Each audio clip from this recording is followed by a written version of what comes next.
Hi, my name is Pamela Coons, Associate Professor of Medicine in the Division of Oncology at Yale School of Medicine and Yale Cancer Center. I'm excited to announce ASCO's new open access journal, JCO Oncology Advances. As the inaugural editor-in-chief, I hope to support JCO Oncology Advances to become the premier platform to bridge the gap between accessible scientific research and clinical care. Stay tuned for more information, including new article types, at ascopubs.org/JCO Oncology Advances. We look forward to seeing your submissions in spring of 2024.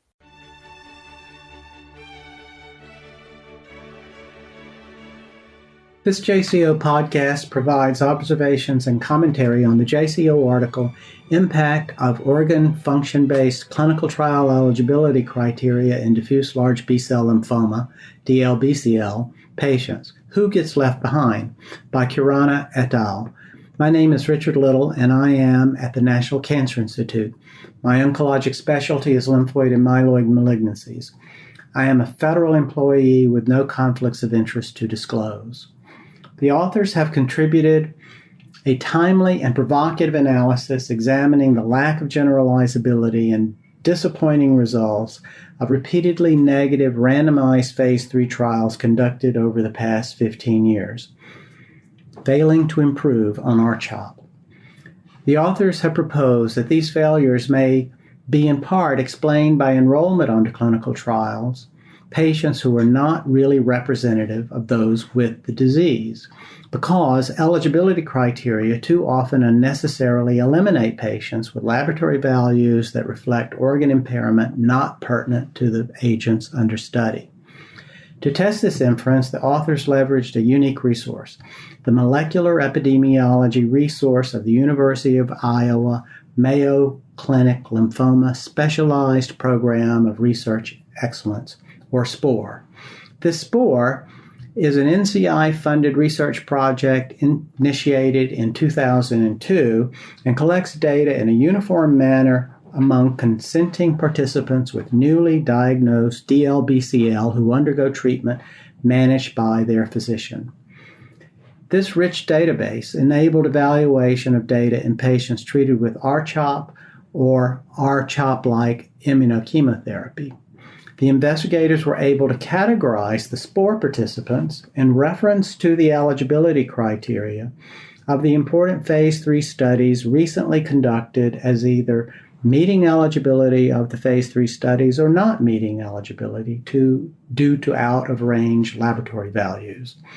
Additionally, the SPORE data in some ways mimics clinical trials data in that events such as disease progression and death are captured, and these outcomes can be evaluated comparatively between patients categorized as clinical trial eligible and not eligible. They indexed 7 trials and, for example, found that 12.9% of the SPORE participants did not meet eligibility for the Phoenix study. That is, the phase 3 trial of ibrutinib-R-CHOP versus placebo-R-CHOP showing no benefit of the addition of ibrutinib. Not surprisingly, those scored as ineligible had worse outcomes compared to those scored as eligible.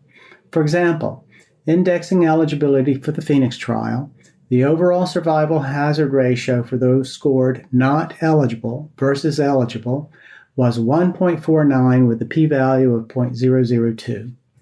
The median survival of the SPORE cohort scored as ineligible for Phoenix had a median survival of around 80 months, and the median survival for those scored as eligible had not yet been reached. Interestingly, treatment-related deaths were not found to be increased in the SPORE patients scored as ineligible compared to those scored as eligible, but death due to progressive lymphoma was higher among those scored as ineligible. So how does this relate to the inability to improve upon standard DLBCL therapy? Khurana and colleagues' data highlight several features of clinical trials conduct related to trial outcomes. The unnecessary exclusion of patients based on criteria not specific to the treatment can translate into eligible patients having a more favorable prognosis compared to individuals with disease who are excluded from studies, but who nevertheless are treated with standard therapy used as control in DLBCL clinical trials.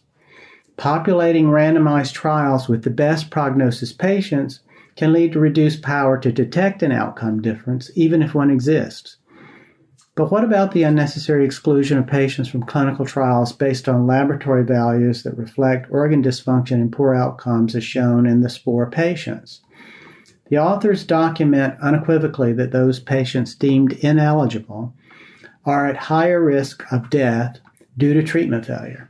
That is, they die due to progressive lymphoma more than the SPORE patients scored as meeting clinical trial eligibility criteria. What we don't know from the study as presented is whether there were more dose delays and dose reductions among those scored as ineligible. This is fundamental toward improving understanding of how to repair our clinical trials enterprise in DLBCL. And what I mean by repair is to broaden and expand clinical trials access to as many patients as possible and have rigorous design and conduct of trials to detect true signals. There are two essential elements to address, and this data points the way, but does not fully answer the questions. To make trials generalizable, we must include as broadly as possible those patients with DLBCL.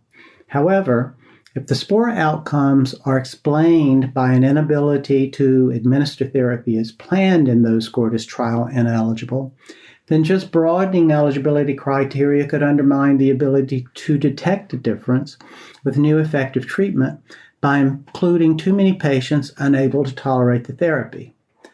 For example, some have suggested the negative results of Phoenix trial may be due to treatment intolerance among those aged 60 and over.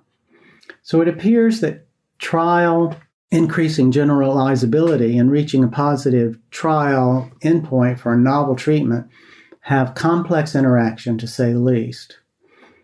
It will be essential as diffuse large B-cell lymphoma therapeutics trials are developed to be mindful of differential prognosis and perhaps unrelated treatment tolerance of patients due to multiple factors, including degree of organ dysfunction. Exclusion of patients with the disease under study from clinical trials should be minimized. Efforts to modernize clinical trial eligibility are being embraced by most stakeholders and, in my opinion, is an essential social and medical responsibility for clinical trialists to meet. The challenge is how to accomplish this important objective and appropriately design studies to enhance the ability to detect the desired study endpoint. To answer the question posed by the authors, we must endeavor to leave no one behind. We can accomplish this through statistical designs such as stratification of the randomization powered for the groups of interest as one such solution. Separate and specific trials for older or more frail patients is another solution. And I dare say we should focus on efforts to eliminate the CHOP backbone and develop better tolerated therapy than those with organ dysfunction can benefit from. The VIPER regimen presented by Milani and colleagues at the 2020 ASH meeting provides an example of the type of DLBCL research that could be of interest. The challenge of generalizability and its relevance to negative trial results is becoming clearer, if only to recognize the increasing complexity in meeting the needs of our patients. But isn't that what motivates us? This concludes this JCO podcast. Thank you for listening. The purpose of this podcast is to educate and to inform. This is not a substitute for professional medical care and is not intended for use in the diagnosis or treatment of individual conditions. Guests on this podcast express their own opinions, experience, and conclusions. The mention of any product, service, organization, activity, or therapy should not be construed as an ASCO endorsement. For more original research, editorials, and review articles, please visit us online at jco.org. This production is copyrighted to the American Society of Clinical Oncology. Thank you for listening.